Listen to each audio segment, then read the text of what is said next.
ভারত চোর। হ্যাঁ, আমাদের ভারত নাকি চুরি করে ট্রফি জিতেছে, এমনই মন্তব্য করেছে বাংলাদেশের এক আবাল ইউটিউবার। আগে তোমরা ভিডিওটা দেখো, তারপর এখানে একদম পুরো চুল ছাড়া বিশ্লেষণ শুরু করি। ইন্ডিয়া চোর মানে চুরি করে শেষ পর্যন্ত চ্যাম্পিয়ন হয়েছে। বলছি বারবার চেঞ্জ করার পরেও এখনো তোদের নতুন বাবার খোঁজ পেলি না। হ্যাঁ, তোরা নতুন বাবা যে খুঁজতেছিস পরপর, একে চেঞ্জ করে ওকে চেঞ্জ করে, তোদের নতুন বাবা যে কে এখনো পর্যন্ত তো সেটাই খুঁজে পেলি না।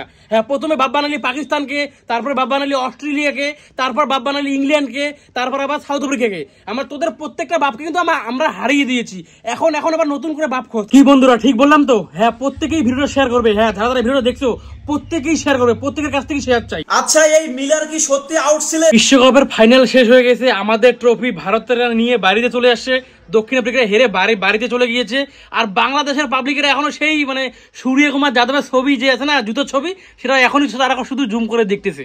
হ্যাঁ, তাই ওই সূর্যকুমার যাদবের যে পায়ের ছবি আছে তারাই শুধু এখনো পর্যন্ত তারা জুম করে দেখতেছে। আমাদের ভারত কিন্তু বাড়ি চলে এসেছে, সাউথ আফ্রিকা কিন্তু হেরে বাড়িতে চলে গিয়েছে।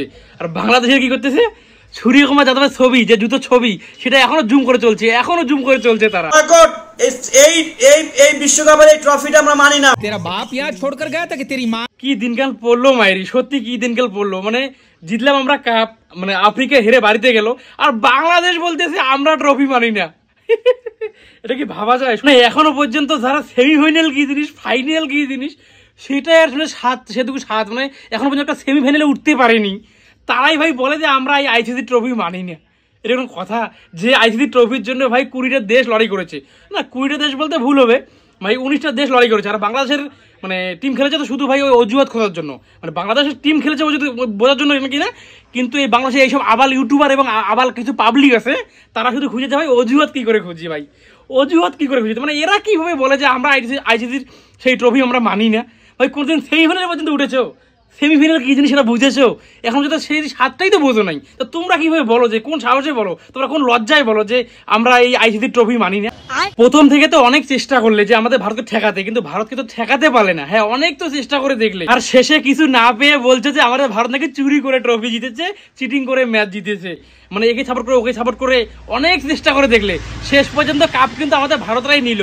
তোমরা কিচ্ছুটি করতে পারলে না। যতই তোমরা ভাই মুখে ওই অজুহাত দিয়ে এই দিয়ে ওই দিয়ে কিছু লাভ নেই, ঠিক আছে? ওই অজুহাত দিয়ে কখনো ভাই মানে ম্যাচ জেতা যায় না, ঠিক আছে? ম্যাচটা করে খেলে জিততে হয়। এইভাবে ভুলভাল ভিডিওর সামনে এসে বকে কোনো লাভ নেই। এর থেকে ভালো হবে, হ্যাঁ এর থেকে ভালো হবে যে নতুন বাপ কাকে বানাবে। আমি এই ইউটিউবারকে বলছি, এই বাংলাদেশের এই আবাল ইউটিউবারকে বলছি, আমি সমগ্র বাংলাদেশকে বলছি না কিন্তু। শুধু আমার ভিডিওটা শুধুমাত্র এই আবাল ইউটিউবারের জন্য। একে বলছি যে নতুন বাপ কাকে খুঁজবি। হ্যাঁ, এরপরে যে নতুন আমাদের ভারতের বিরুদ্ধে যে খেলাটা থাকবে, নতুন করে বাপ কাকে খুঁজবি, নতুন বাপ কাকে বানাবি, তুই তাকে খোঁজা শুরু করে দে। আমাদের ভারতের বিরুদ্ধে কথা না বললেও তো চলবে, ঠিক আছে? তুই এখন শুধু মানে ভাবনা চিন্তা শুরু কর যে নতুন বাপ কাকে বানাবি।